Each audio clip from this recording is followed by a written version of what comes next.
Hello, all. I thought that this would be a fun article to present here on Big Discussions 76, Science and Technology, because it gets to some of the things that I've already kind of touched upon, science and um, society and culture colliding, and social, how should I say this, science and that science and culture colliding. That's the best way to say it. This is from the Telegraph. It is entitled, Humanity is Doomed If We Let Woke Zealots Destroy Scientific Truth.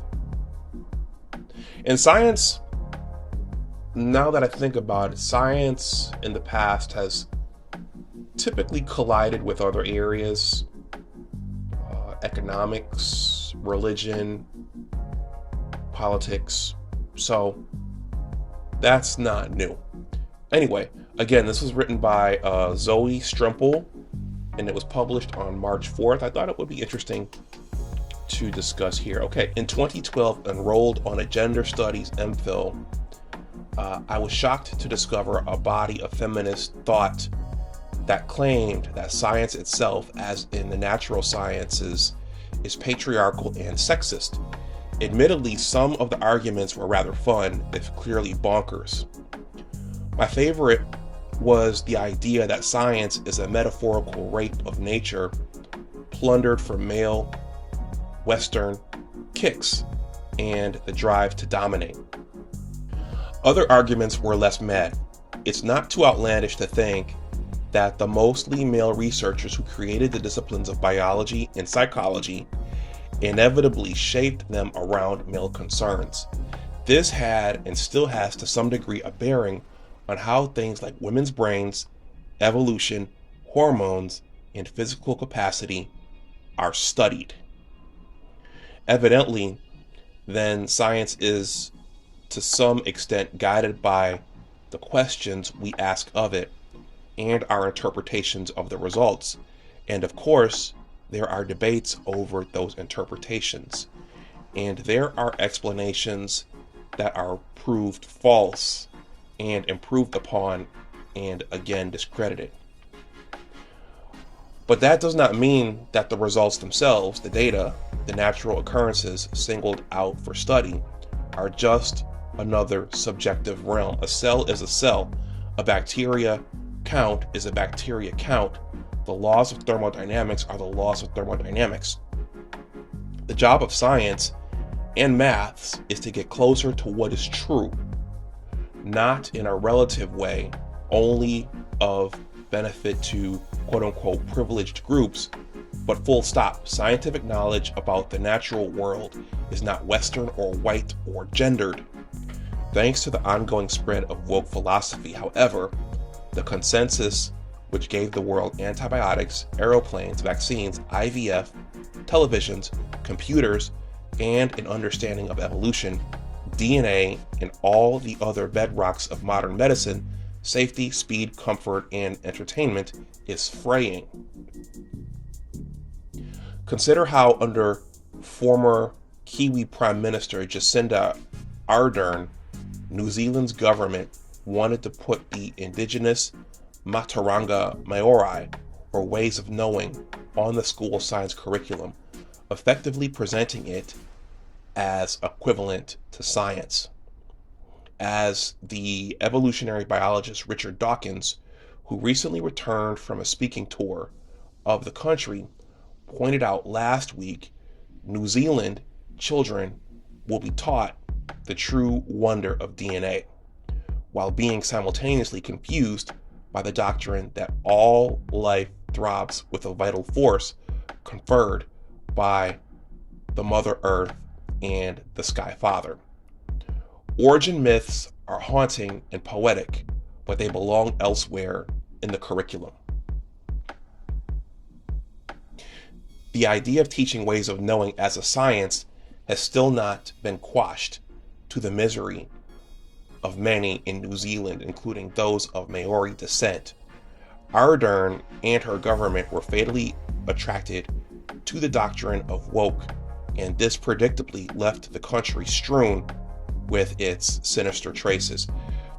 Teaching school kids that science is somehow racist and that they should take their pick about what they want to believe is a cruel and dangerous experiment. But it is not a surprising one.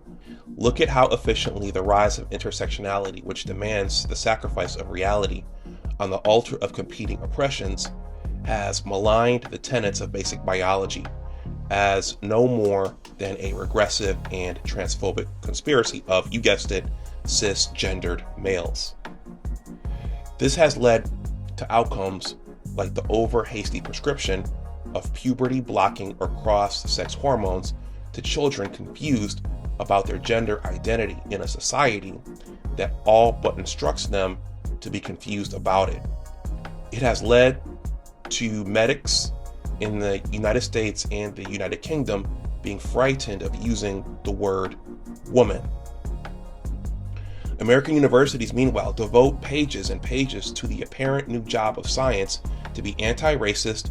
One provides a large resource entitled 10 Simple Rules for Building an Anti-Racist Lab.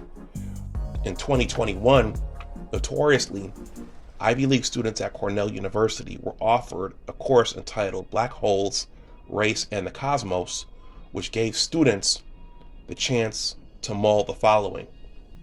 Conventional wisdom would have it that the black in black holes has nothing to do with race. Surely there could be no connection between the cosmos and the idea of racial blackness, can there? Contemporary black studies theorists, artists, fiction writers implicitly and explicitly posit just such a connection. So the postmodern mockery of truth that underpins wokeness is now extending well beyond the humanities into areas that up until 5 minutes ago had been spared. Now even things like punctuality, grammar, speaking well, and writing properly are on the hit list. We learn from the organizer scholars Tema Okun and Kenneth Jones, summarized in Stanford's Social Innovation Review, that professionalism has become coded language for white favoritism in workplace practices that more often than not privilege the values of white and Western employees and leave behind people of color.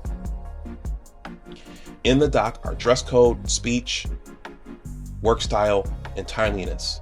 Even vocabulary and syntax can be a means for employment discrimination, in part because our lives depend on it. We must not let science fall under this totally insane view of the world we've lost much to the woke forces of obscurantism already. I'm not sure what obscurantism means.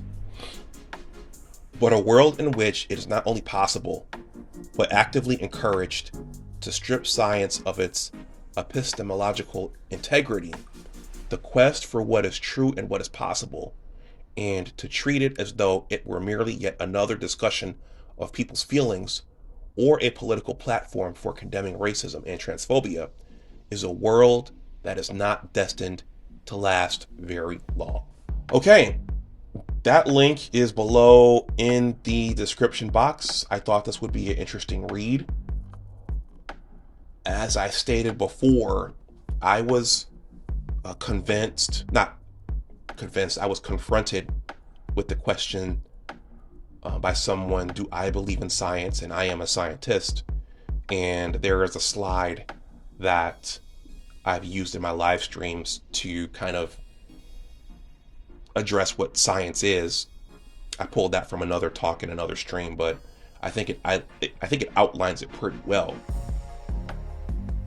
And it at its core, science should be about fact. It shouldn't be about feelings. It shouldn't be about bias of any sort. It shouldn't be about a political agenda. It shouldn't be about emotion. It should be about facts and data and what you can prove and what's provable. So I thought this was when I read it, I thought this was a timely article, and I thought that it was a fun article. And if science moves away from the things that I've just described, data and objective thought and peer review and actual measurables, then if we move away from those things and we move more into a place of feelings and emotion and social commentary, then yeah, we are doomed. I'm sorry. Yes, we are doomed. I was corrected once at a conference for saying yeah instead of yes. So let me know what you think in the comment section below. This is Big Discussions 76, Science and Technology. My name is Dr. Anwar Youssef Dunbar. Please like, share, and subscribe. If you want to donate something to the channel, that information is below in the description box. Also, please consider joining the Big Words LLC Newsletter. In addition to being a YouTube content creator, I'm also a writer with 2 blogs and a book project in process. And with that, everyone, I intend to end content coming in the near future, in upcoming content. I need to show some data. I haven't shown much data here recently. Something with means and error bars and standard deviations and p-values, and science is about the data, and I need to show some of that here, so look out for that. In any case, as always, remember that your attitude determines your altitude. Always try to do your best. Take care, and I will talk to you the next time. Bye-bye.